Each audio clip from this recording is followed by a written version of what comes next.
शिक्षक बंधू भगिनी, स्टेप फोरमच्या तिसऱ्या पर्वातील नव्या पुष्पात उपस्थित सर्व मान्यवरांचे मी मनोभावे स्वागत करते. सुस्वागत. स्टेप फोरमच्या सर्व सदस्यांना मी विज्ञान गीत सादर करण्यासाठी आमंत्रित करते.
ज्यावेळेस मी बुधवारी त्यांच्याकडनं माहिती मागितली की तुमचा काय सब्जेक्ट आहे तो सांगा, त्यावेळेस त्यांनी मला सांगितलं की तर मला थोडंसं चक्कर येत आहे. मी त्यांना सांगितलं की तुम्ही तर कॅन्सल करा, मी दुसऱ्याला कोणाला तरी सांगतो, नाही तर काही आपण त्याच्यातून मार्ग काढता येईल. परंतु त्यांनी कॉन्फिडन्स सांगितलं की मी तर घेणारच. परंतु नंतर आज सकाळी सुद्धा त्यांना ब्रेनमध्ये ज्या काही आपल्या रक्तवाहिन्या आहेत त्या रक्तवाहिन्यांमध्ये लहान लहान गुठळ्या तयार झालेल्या आहेत. ते कालच MRI करून आलेले आहेत. मग मी त्यांना सांगितलं सकाळी की सर तुम्ही घेऊ नका, आपण काय करता येईल ते बघूया. पण त्यावेळेसही त्यांनी कॉन्फिडन्सने सांगितलं की नाही सर मी घेणार, मला काही त्रास होत नाहीये. शेवटी ही गंभीर बाब आहे. आपल्या सहकारी मित्राला असं होणं हे आपल्यासाठी फार म्हणजे त्या ठिकाणी दुःखद आहे की ते असं होऊ नये कोणाला सुद्धा.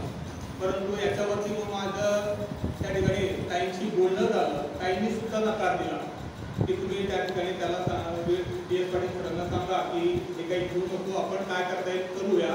एक सेशन झाल्यानंतर आपण आपली प्रथा न मोडता आपण कोणत्या तरी एखादा विषय घेऊन त्याच्यावरती सुद्धा डिस्कशन्स करू शकतो असं मी त्या ठिकाणी ताईंशी माझं बोलणं झालं. म्हटलं माझी ताई तयारी आहे. मी त्यांना सकाळीच सांगितलं की तुम्ही घेऊ नका, परंतु त्यावेळेस DS पाटील सरांनी ऐकलं नाही.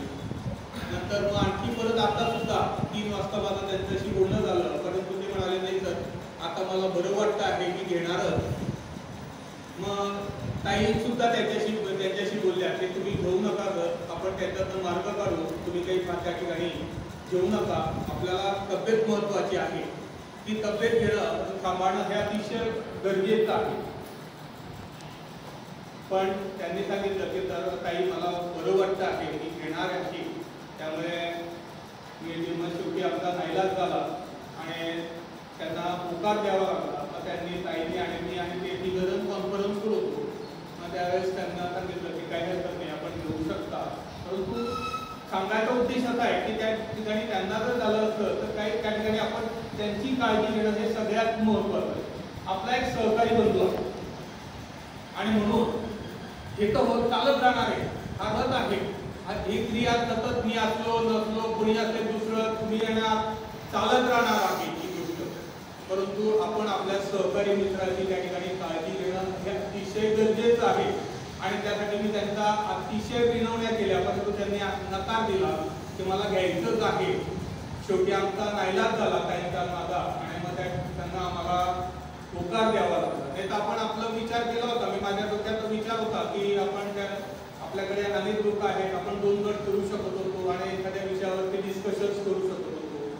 किंवा आपले जुने जे त्या ठिकाणी व्हिडिओज आहेत, काही नवीन लोकांचे आपल्यामध्ये ॲडिशन झालेले आणि आपणही थोडंसं त्या जे पहिले दुसरे तिसरे आलेले त्यांचे आपले जे प्रेझेंटेशन आहे ते विसरलो असतो, ते उजाळा करता आला असता आपल्याला एखादा दिवस. असं काहीतरी करता आलं असतं. अजून दुसरा तुमच्यामध्ये सुद्धा आणखी एखादा विषय आला असता की तर याच्यावर आपण डिस्कशन्स करू शकतो, तोही विषय आपण घेऊ शकत होतो.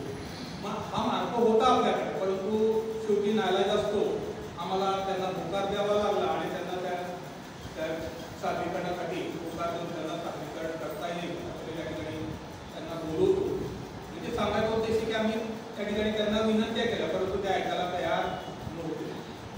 काय तुम्ही या, तुम्हाला शुभेच्छा. तुम्हाला जर मध्ये पुढे काही वाटलं तर तुम्ही सहज त्या ठिकाणी काही न करता बसू शकता. तुम्हाला जर वाटलं मग तिथं बसा, मग वाटल्यात तिथून फिरवानो अँगल तिथं बसा.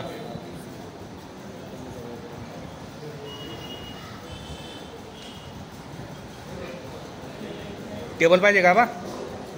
टेबल लागणार आहे.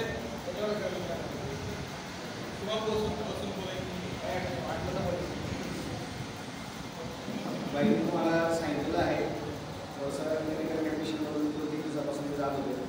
आता बरं वाटतं आहे. 2-3 दिवस सतत त्याचा पण फॉलो होता. ताईंचा पण आज फॉलो झाला.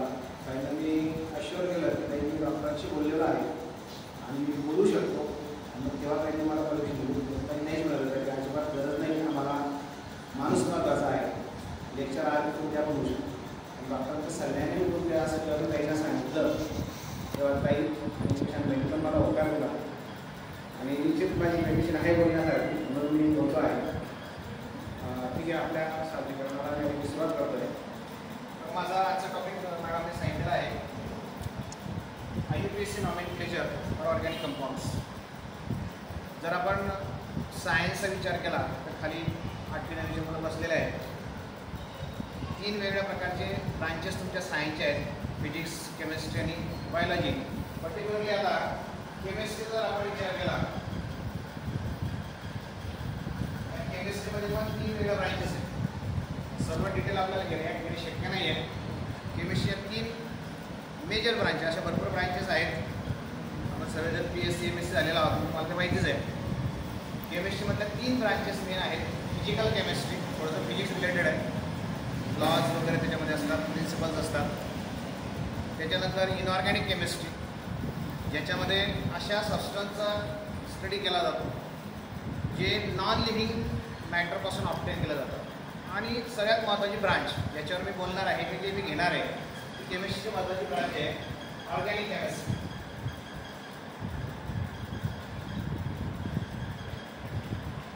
Organic chemistry काय? It is again a branch of chemistry which deals with the study of compounds obtained from the living sources. Plants and animals पासून जे कंपाऊंड आपण मिळवणार त्याचा अभ्यास आपण या ऑर्गॅनिकमध्ये करतो. आणि प्लांट्स ॲनिमल्स पासून जे कंपाऊंड आपण मिळवतो ते जे तयार केलं जातं त्यातला मेन कन्स्टिट्यूएंट असतो का? कुठलाही प्लांट ॲनिमल सोर्सपासून मिळवलेला कंपाऊंड मेन कन्स्टिट्यूएंट हा तुमचा कार्बन असतो. आणि कार्बन मेन क्वेश्चन आहे म्हणून ऑर्गॅनिक केमिस्ट्री म्हटलं जातं it is the study of carbon compounds. Study of carbon compounds म्हणजे ऑर्गॅनिक केमिस्ट्री. मग ह्या कार्बन कंपाऊंडच्या स्टडीमध्ये कार्बन तुमच्या समोर आहे, आपण सगळ्यांना माहिती आहे कार्बनचा सिम्बॉल 6, त्याची व्हॅलन्सी आहे 4. मग ह्या कार्बनची जी 4 व्हॅलन्सी आहे, ही 4 व्हॅलन्सी जेव्हा हायड्रोजन सॅटिस्फाय करेल, कार्बन 4 व्हॅलन्सी का हायड्रोजन सॅटिस्फाय करेल, तेव्हा याच्यात तुम्हाला 2 एलिमेंट दिसत आहे, कार्बन आणि हायड्रोजन. अशा कंपाऊंड्सला आपण these compounds are called as hydrocarbons. कारण की तुम्हाला 2च एलिमेंट दिसत आहे, एक हायड्रोजन आणि दुसरा. मग हे जे हायड्रोकार्बन्स आहेत प्रत्येक वेळेस कार्बनची व्हॅलन्सी हायड्रोजनच पूर्ण करेल असं नाही आहे. तर ह्या कार्बनची व्हॅलन्सी हायड्रोजन व्यतिरिक्त इतर इलेमेंट पण पूर्ण करतात. कारण की कार्बनला असं म्हटलं जातं की कार्बन हा वर्सटाईल आहे. वर्सटाईल काय आहे? तो हायड्रोजन सोबत कंबाईन होतो, तो ऑक्सिजन सोबत कंबाईन होतो, तो नायट्रोजन सोबत कंबाईन होतो, तो फॉस्फरस सोबत बॉन्ड फॉर्म करतो, सल्फर सोबत बॉन्ड फॉर्म करतो. म्हणजे वेगवेगळ्या इलेमेंट सोबत तो बॉन्ड फॉर्म करतो. ही त्याची वर्सॅटिलिटी आहे. दुसरं वर्सॅटाईल असल्याचं कारण कार्बन सोबत पण बॉन्ड फॉर्म करतो, त्याला आपण कॅटेनेशन असं म्हणतो. स्वतः सोबत बॉन्ड फॉर्म करणे फार महत्त्वाची टेंडन्सी आहे, प्रॉपर्टी आहे. कार्बन दुसऱ्या कार्बनच्या ॲटमसोबत बॉन्ड फॉर्म करेल, ते झालं कॅटेनेशन. तिसरी महत्त्वाचं कॅरेक्टरिस्टिक त्याच्यामुळे त्याला वर्सॅटाईल आपण होऊ शकतो की कार्बन सिंगल बॉन्ड पण तयार होतो, कार्बन डबल बॉन्ड तयार होतो, कार्बन ट्रिपल बॉन्ड पण तयार होतो. कार्बन वर्सॅटाईल आहे. चौथी महत्त्वाची प्रॉपर्टी, कार्बनच्या आउटरमोस्ट सेलमध्ये 4 इलेक्ट्रॉन्स आहेत. कारण की कार्बनचा ॲटम नंबर आहे 6, त्याचं डिस्ट्रीब्युशन करतो आपण 2, 4 आणि 4 असल्या कारणाने तो इलेक्ट्रॉन शेअर करतो. मोस्टली काय असतं, एक तर इलेक्ट्रॉन दिले जातात किंवा घेतले जातात, की तो शेअरिंग करतो. मोस्टली कार्बनचे कंपाऊंड जे तयार होतात शेअरिंगने तयार झालेले असतात. सर्व कार्बन कंपाऊंड्सला आपण कोव्हॅलेंट कंपाऊंड असं म्हणत असतो. 9वी 10वीला तुम्हाला जे आहेत, 8वीपासून तुम्हाला आहे. तर 9वी 10वीमध्ये जेव्हा आपण ह्या कार्बनचा विचार करणार, ह्या हायड्रोकार्बनचा विचार करणार, तेव्हा हा हायड्रोजन व्यतिरिक्त दुसरा इलेमेंट जर कार्बन सोबत आला तुमच्यासाठी खास, जेव्हा कार्बनच्या सोबत हायड्रोजन व्यतिरिक्त दुसरा इलेमेंट आला तर हायड्रोकार्बनला आपल्याला म्हणता येणार नाही.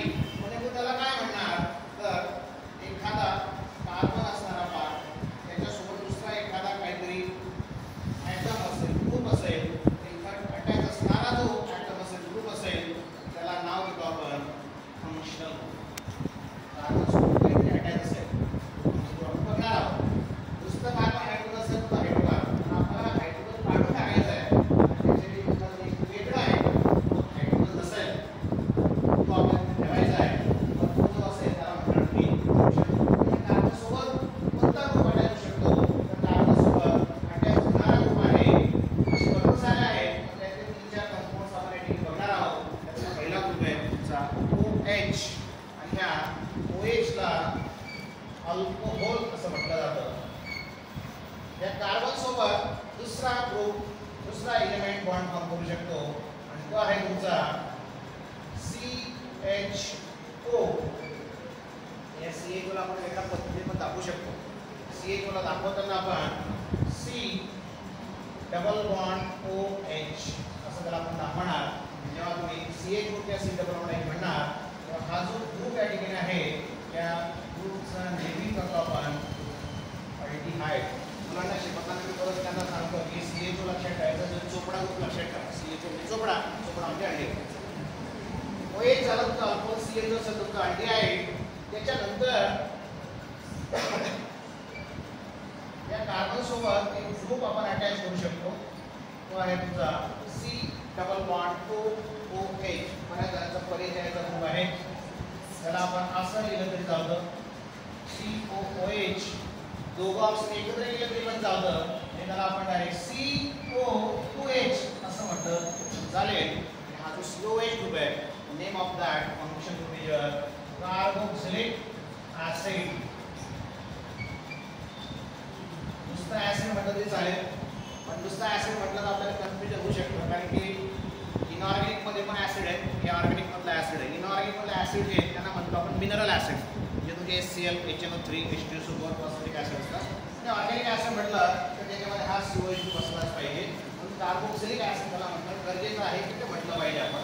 त्याच्यानंतर अजून एक ग्रुप तुम्ही या ठिकाणी घेणार आहे, तो आहे कार्बनला आपण अटॅच करू शकतो NH2. आणि ह्या NH2 ग्रुपचं नाव आहे अमाइन. असे भरपूर सारे फंक्शन ग्रुप आहेत, कमीत कमी 18 फंक्शन ग्रुप आहेत जे आपल्याला 11th-12th ला कामात येतात. त्याच्यापेक्षा वेगळे पण आहेत, पण आता वेळेअभावी आपल्याला 4 फंक्शन ग्रुपचे IUPAC नॉमेनक्लेचर बघायचं आहे. तर जेव्हा तुम्ही कार्बनला OH अटॅच करणार किंवा CH अटॅच करणार, COH अटॅच करणार किंवा NH2 करणार, की त्याचं नेमिंग कशा पद्धतीने करणार?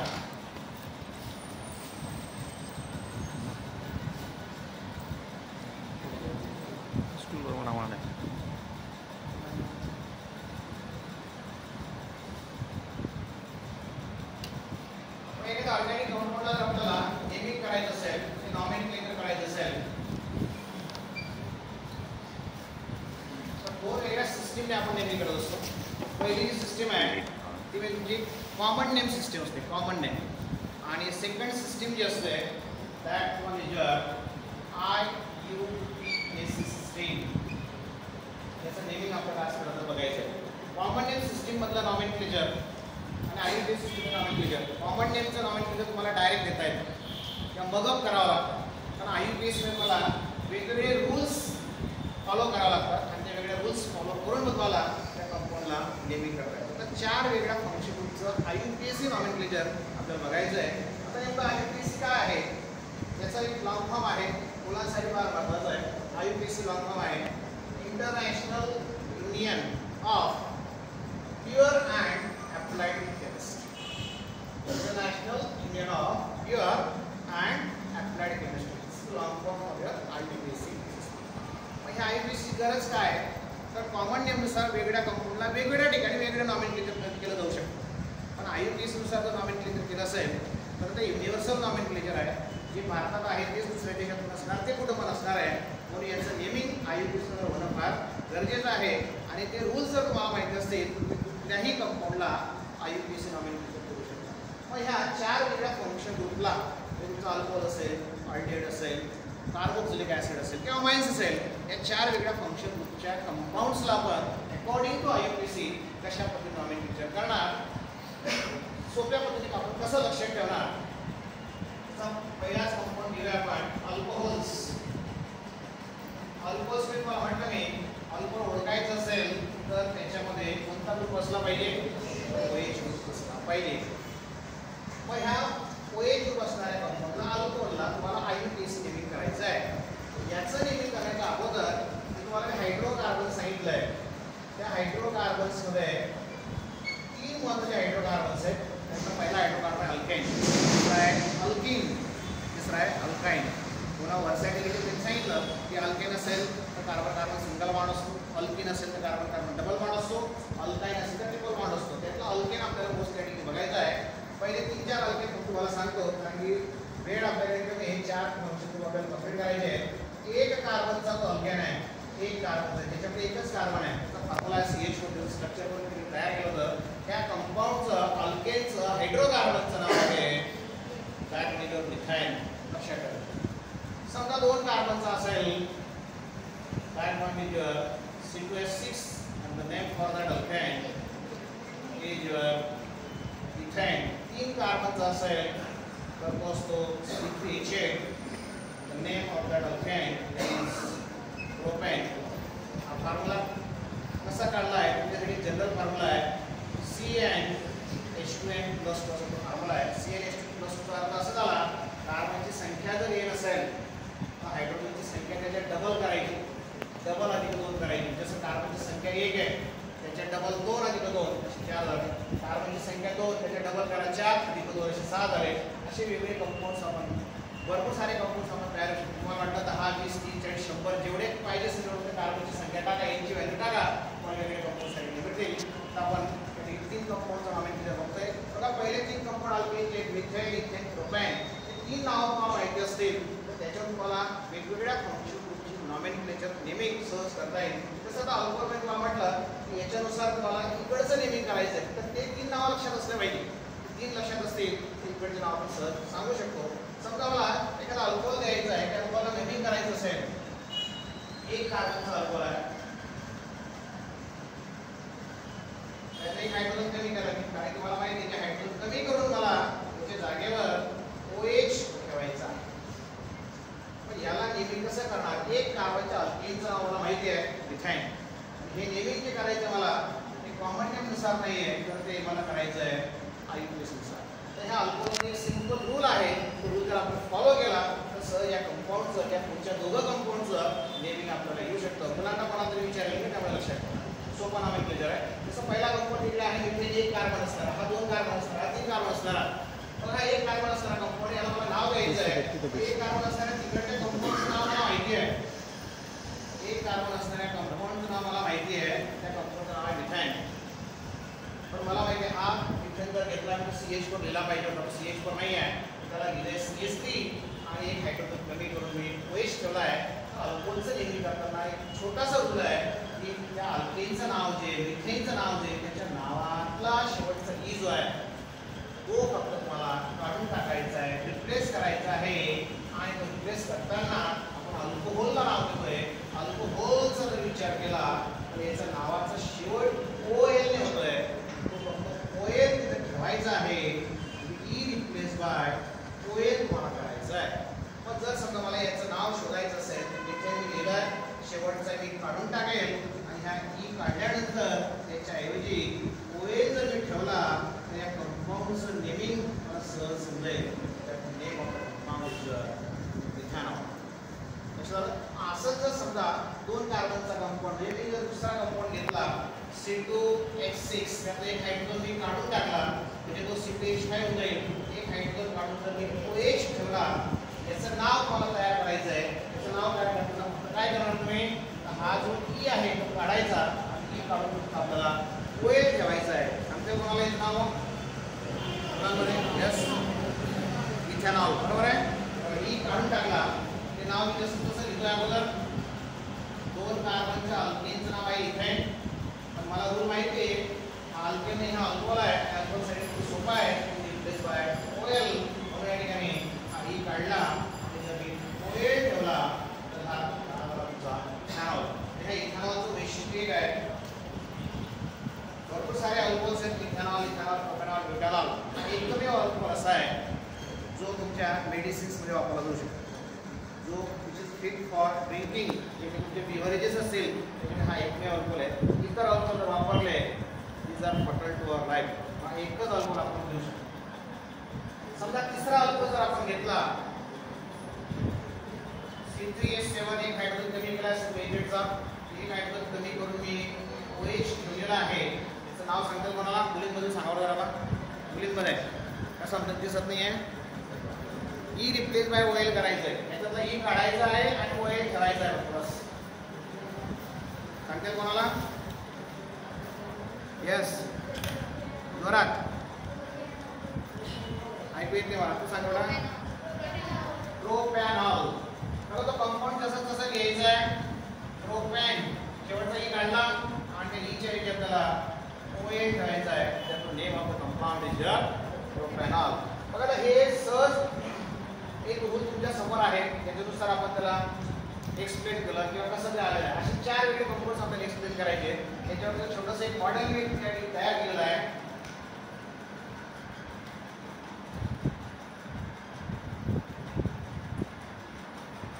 अल्कोहोलचं नेमिंगसाठी रूल तुमच्या समोर आहे. जे जे लागणार आहे जसं मिथेनचा ई काढून टाकलेला आहे, इथला काढून टाकलेला आहे. इथेनचा पण ई काढून टाकला, प्रोपेनचा पण ई काढून टाकलेला आहे. मला जेव्हा अल्कोहोलचं नेमिंग करायचं आहे तुम्हाला रूल माहिती आहे. Just replace E by O L. E by O L replace केलं की तो कंपाऊंड कशामध्ये तयार होतो, त्याचा फॉर्म्युला काय आहे ते सहज आपण तो रूल वापरून सांगू शकतो.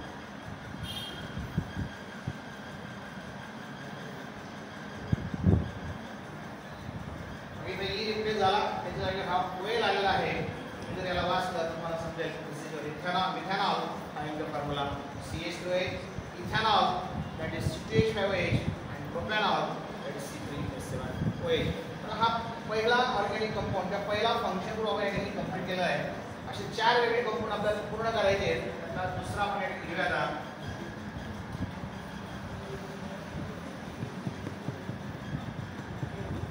सेकंड फंक्शन ग्रुप आहे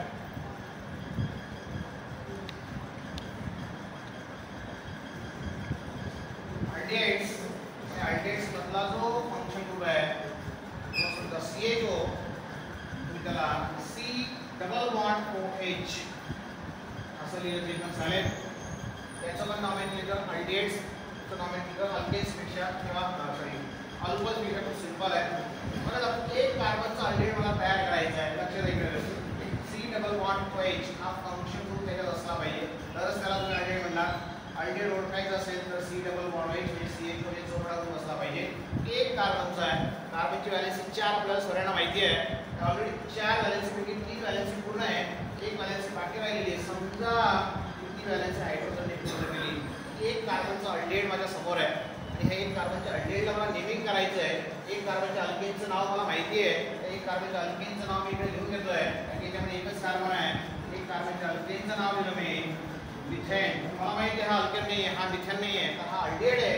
त्याचा रूल जसा अल्कोहोल मधला रूल आहे तसाच रूल आहे. याच्यात शेवटचा ई तुम्हाला रिप्लेस करायचा आहे. जसं अल्कोहोल मध्ये आपण ई रिप्लेस केला कशाने, ओएल ने, तसं या ठिकाणी ई रिप्लेस बाय एल. थोडं सोपं याचं nomenclature. E replace by L हा पहिला कंपाऊंड आहे.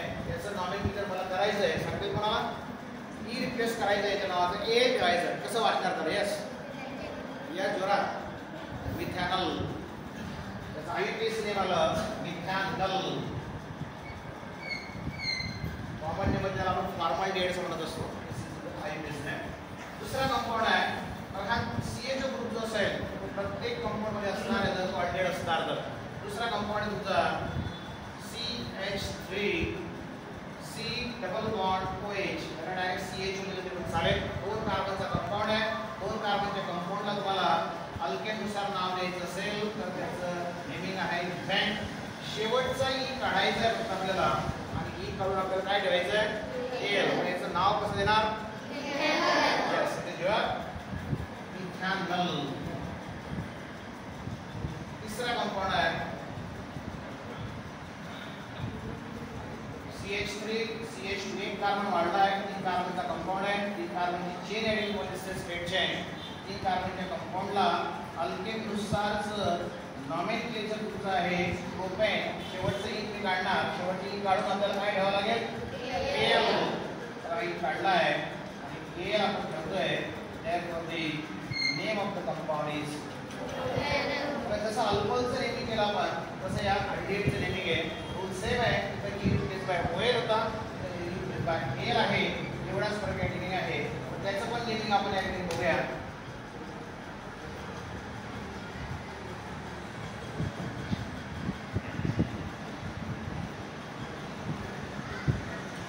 डायरेक्ट CHO आपण घेतलेला आहे. C डबल बॉन्ड OH घेतलं तरी चालतो. CHO घेतला तरी पण चालेल.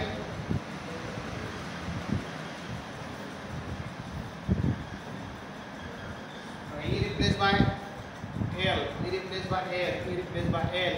नेमिंग काय झालं तुमचं मिथॅनल. सेकंड वन इज योर इथॅनल आणि third one is your propanol. Simple nomenclature आहे, सहज लक्षात ठेवू शकतो आपण. फक्त एक रूल तुम्हाला लक्षात ठेवायचा आहे प्रत्येक याच्यामध्ये. कोणताही फंक्शन रूल असू द्या, 17-18 फंक्शन रूल आहेत, आपण त्याचे 4 घेणार आहेत. प्रत्येक याच्यामध्ये असा एकच रूल असतो की तो जर लक्षात असेल तुम्हाला सहज प्रत्येकाचं आयुर्वेद नेहमी जमू शकतो. मला जर तिसरा कंपाऊंड आपल्याला घ्यायचा आहे, फार महत्वाचा कंपाऊंड आहे, कार्बोक्सिलिक ऍसिड्स.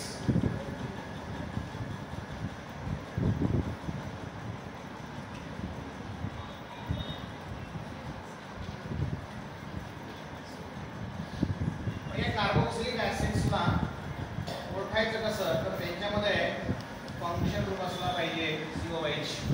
त्याला कसं घ्यायचं मला सांगितलं मगाशी मी. त्याला आपण COOH असं लिहिलं तरी चालतं, त्याला आपण CO2H लिहिलं तरी चालतं. आणि याला कार्बोक्सिल का म्हटलं जातं त्याचं पण एक कारण आहे. हा जो COH ग्रुप आहे हा 2 वेगवेगळ्या पार्ट्स पासून तयार झालेला आहे. त्याचा पहिला पार्ट आहे CO आणि दुसरा पार्ट आहे OH. या COचं नाव आहे कार्बोनिल ग्रुप आणि OHचं नाव असतं अल्कोहोल किंवा हायड्रॉक्सिल ग्रुप. आणि हे दोघं जर तुम्ही एकत्र केले, कार्बोनिल आणि हायड्रॉक्सिल दोघं जर एकत्र केले तर हा कार्बोक्सिल तयार होतो. आणि हा COH ज्याच्या ज्याच्यात आहे अशा प्रत्येक कंपाऊंडला म्हटलं जातं कार्बोक्सिलिक ग्रुप किंवा कार्बोक्सिलिक ऍसिड. तुम्ही याचं नॉमेनक्लेचर कसं करणार, तुम्ही ओळखणं सोपं आहे आपल्याला. आता COH ग्रुप असला पाहिजे, ओळखल्यावर तुम्हाला नॉमेनक्लेचर कसं करणार. बघा आता पहिला कंपाऊंड आपण घेतलं ज्याच्यामध्ये एक कार्बन असणार आहे COH. त्याच्यामध्ये मी डायरेक्ट लिहिलं तर COH ग्रुप. कार्बनची व्हॅलेन्सी 4 आहे, व्हॅलेन्सी बाकी राहिलेली आहे. ती व्हॅलेन्सी मी हायड्रोजनने पूर्ण करतोय. एक कार्बनचा कंपाऊंड आहे. एक कार्बनच्या कंपाऊंडचं नाव जर आपण विचार केला अल्केटनुसार तर त्याचं नाव आहे मिथेन. आपल्याला माहिती आहे हा मिथेन नाहीये, पण नेमकं जसं दोघं एक्झाम्पलमध्ये दोघं फंक्शन ग्रुपमध्ये E रिप्लेस बाय OL होतं, दुसऱ्याच्यामध्ये E रिप्लेस बाय एल होता. कार्बोक्सिलिक ऍसिडमध्ये E कशाने रिप्लेस करणार.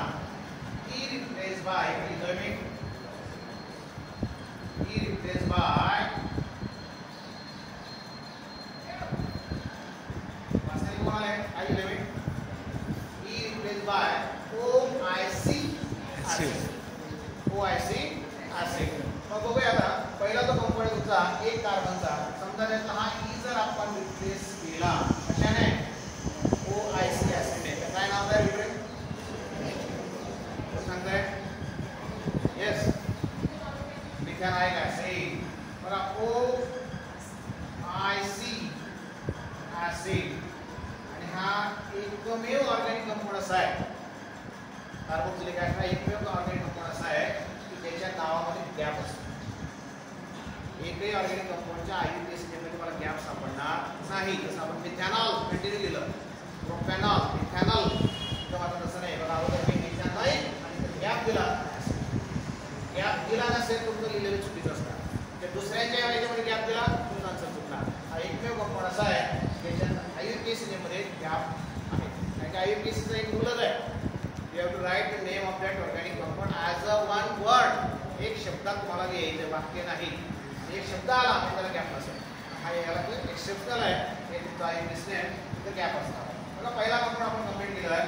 समजा दुसरा कंपाऊंड घेतला आपण CH3 COH, डायरेक्ट COH ला दिलं चालेल. या मिथेनाइक ऍसिड बद्दल एक सांगतो बरं. मिथेनाइक ऍसिडचं कॉमन नेम आहे फॉर्मिक ऍसिड. आपण सर्व IUPAC नेहमी करतोय. फॉर्मिक ऍसिड आपल्या सरांनी केलेलं असतं. फॉर्मिक ऍसिड तर मिथेनाइक ऍसिडला फॉर्मिक ऍसिड का म्हटलं जातं according to common name system. Formica हा एक लॅटिन वर्ड आहे. फॉर्मिका लॅटिन वर्ड आहे. आपल्या इंग्लिशमध्ये जर आपण रेड अँट्स असं म्हणतो, रेड अँट्स. रेड अँट्स दिले का लाल मुंग्या बघितल्या सरांनी, त्याचं एका सरळ रेषेत चालतात. सरांनी बघितलेलं बरोबर आहे का. त्यांच्यावर कोणी असतं का बघणारा शिक्षक, पण तरी चालतात ते असं का बरं. हां त्यांच्यात तोंडातून एक लिक्विड सिक्रेट होत जातं, त्याला फॉर्मिका म्हटलं जातं. आणि ते फॉर्मिक ऍसिड आहे. त्याच्यात तुम्ही काय काय असतं बघा. आता 2 कार्बनचा ऍसिड याचा IUPAC नेम आपल्याला बघायचं आहे. 2 कार्बनच्या कंपाऊंडला म्हटलं आपण मिथेन. शेवटचा E काढून आपल्याला OIC ऍसिड टाकायचं आहे. याचं नेहमी कसं वाचणार आहे सांगा जरा. म्हणजे मला येस मिथेनाइक ऍसिड. मिथेनाइक ऍसिड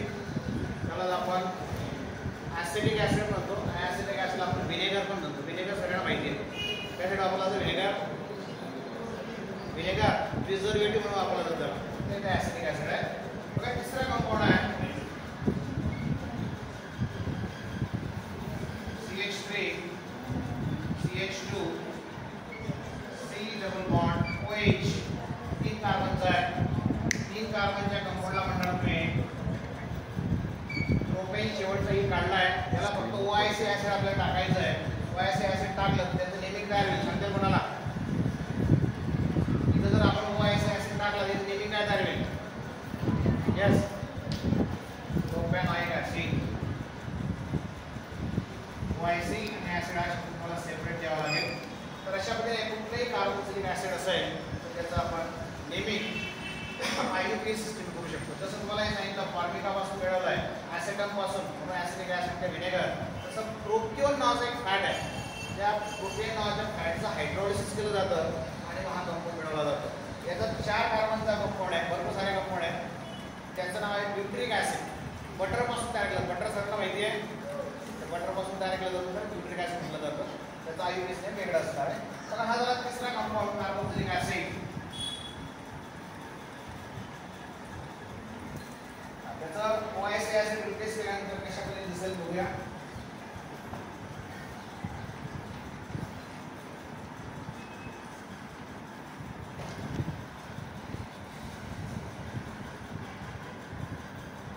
दहावीला तुम्हाला हे सर्व नॉमेनक्लेचर आहेत. दहावीच्या शिक्षकांना पण हे 3 वेळ म्हणून वापरता येणार आहे. खूप सिंपल, फक्त एक रूल विद्यार्थ्यांना सांगितला सहज ते नेहमी तुम्हाला करता येऊ शकतं. त्याचा तिसरा compound that is carboxylic acids. त्याच्यानंतर शेवटचा कंपाऊंड आपल्याला बघायचा आहे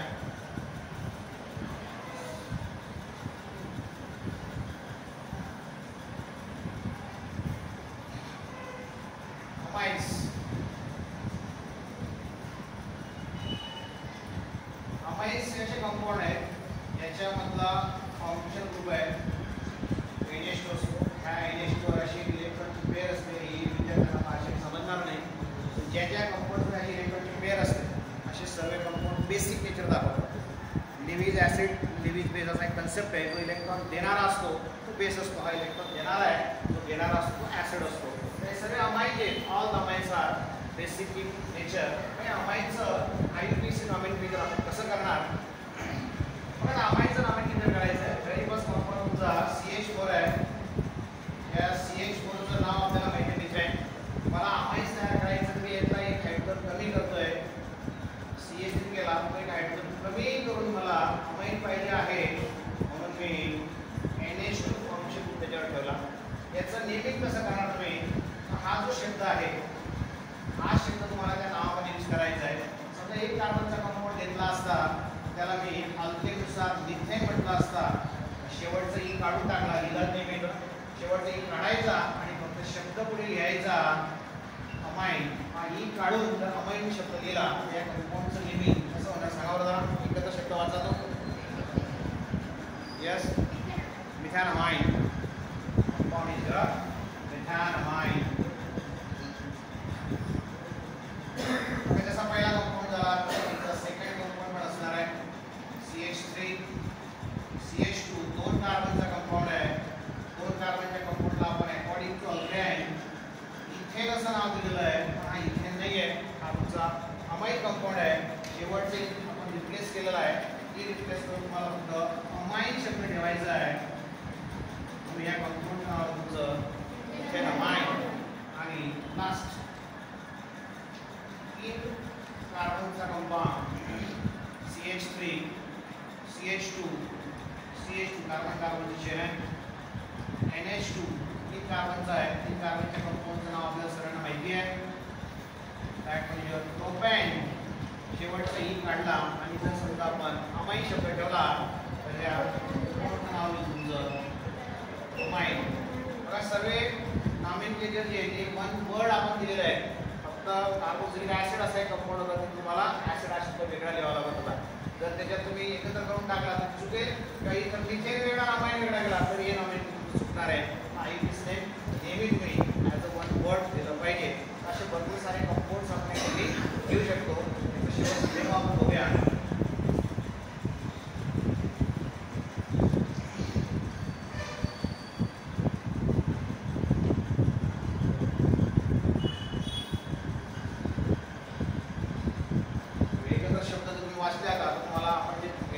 लिहिलेलं आहे त्यामध्ये तुम्हाला तो शब्द तयार होईल. मिथॅनामाइन, इथॅनामाइन, प्रोपॅनामाइन, 4 कार्बनचा राहिला असता तर तो ब्युटॅनामाइन झाला असता.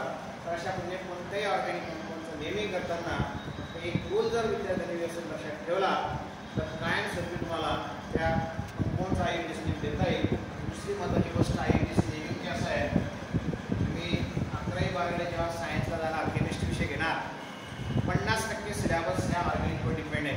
50% सिलेबस जे ऑर्गॅनिकवर डिपेंड आहे ते डिपेंड आहे तुमच्या नॉमेनक्लेचरवर. ज्याला नॉमेनक्लेचर जमलं त्याला ऑर्गॅनिक केमिस्ट्री जमलं, त्याला 50% केमिस्ट्री जमलं, ज्याला 50% केमिस्ट्री जमलं त्याला 100% जमायला काही वेळ लागत नाही. हा पार्ट जो बेसिक पार्ट आहे तो तुम्हाला सहज जमू शकतो. तो जमला तर तुमचं केमिस्ट्री खूप भविष्यात चांगलं होऊ शकतं. आज या थांबतोय. मला बोलण्याची संधी दिली. मला नाही सांगत तुम्ही घेतलं त्याबद्दल